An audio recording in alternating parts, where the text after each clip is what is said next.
BPSC वाले मुद्दे पे चिराग पासवान एकदम से बमक के फायर हैं और आयोग से सवाल पूछ रहे हैं। आयोग को सुना भी रहे हैं और आयोग से कह भी रहे हैं कि कौन सा तेल कान में बैठे हैं आप लोग कि छात्रों की बातें आप तक नहीं पहुंच रही, छात्रों की चीखें आप तक नहीं पहुंच रही, आप लोग मस्त अपने काम में लगे हुए हैं। चिराग पासवान पूरा गुस्से में है और एकदम से उन्होंने आयोग की बखिया उधेड़ दी है। सब कुछ आपको विस्तार पूर्वक बताएंगे क्या कुछ कह रहे हैं चिराग पासवान, लेकिन उससे पहले मेरा परिचय जान लीजिए। मेरा नाम है रजत और आप जनता जंक्शन देख रहे हैं। सबसे पहले आप समझिए कि बीपीएससी में अब नया मोड़ आ गया है। अब राजनीति पार्टियों का उतना इन्वॉल्वेंस नहीं है। उस दौर में चिराग पासवान का बयान आ रहा है और इधर बीपीएससी के छात्र जो है सभी लोग का आह्वान कर रहे हैं, कह रहे हैं कि भाई आप लोग हमारे साथ आइए। और आज ये माना भी जा रहा है कि गर्दनी बाग में बहुत सारे छात्र एक बार फिर से इकट्ठा होने वाले हैं।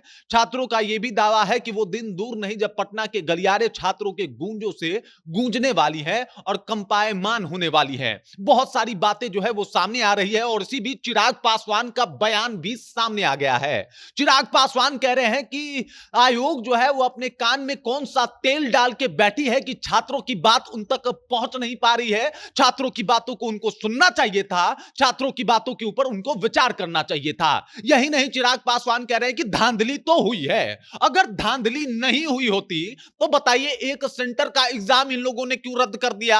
अगर एक सेंटर का एग्जाम रद्द हुआ है इसका मतलब यह है कि धांधली हुई है और बहुत ही गलत तरीके से काम भी हुआ है। एक सेंटर का एग्जाम रद्द करके ये लोग 22 सेंटर पे एग्जाम ले रहे हैं, तो इस बात का यह प्रूफ है कि कहीं ना कहीं धांधली हुई है और बहुत बुरे तरीके से धांधली हुई है। और इसी का परिणाम है कि छात्र आज अपने हक की लड़ाई के लिए लगातार बैठे हुए हैं और आज 40 दिन से ऊपर हो गया, छात्र टस से मस नहीं हो रहे। वो यही नहीं रुकते, इसके बाद कहते हैं कि उनके भांजे भांजियों ने भी बीपीएससी का एग्जाम दिया और उन्होंने बताया कि धांधली हुई है, उन्होंने भी ये कबूला की धांधली हुई है। और कुछ समय के बाद ही जो पेपर था वो एक्स हैंडल पे, व्हाट्सएप पे, सोशल मीडिया के ऊपर ट्रेंड कर रहा था। इसमें सुधार की आवश्यकता है।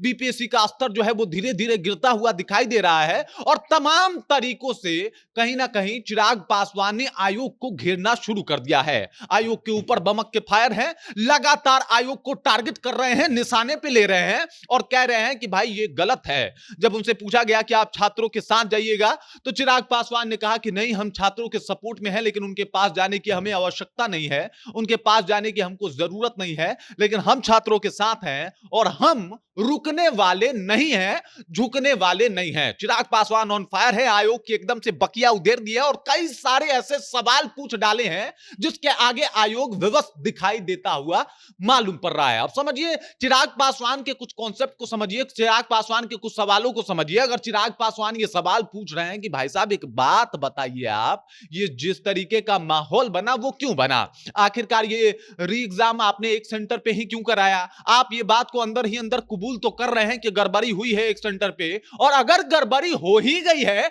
तो आपको री एग्जाम करवाना चाहिए। री एग्जाम तक की मांग चिराग पासवान ने कर दी है। माहौल पूरा से अलग हो गया है और इधर छात्र लगातार इस बात का जिक्र कर रहे हैं कि वो दिन दूर नहीं जब पटना के गलियारों में छात्रों की गूंज उठेगी और छात्रों के गूंज से पूरा आयोग ही नहीं बल्कि सरकार थर्रा जाएगी। बाकी इस खबर, इस जानकारी को लेकर आप क्या सोचते हैं, छात्रों को लेकर आप क्या सोचते हैं, बीपीएससी आयोग को लेकर आप क्या सोचते हैं, कृपया कमेंट करके अपना विचार हम तक पहुंचा दीजिए। बाकी आप देख रहे हैं जनता जंक्शन और मेरा नाम रजत है।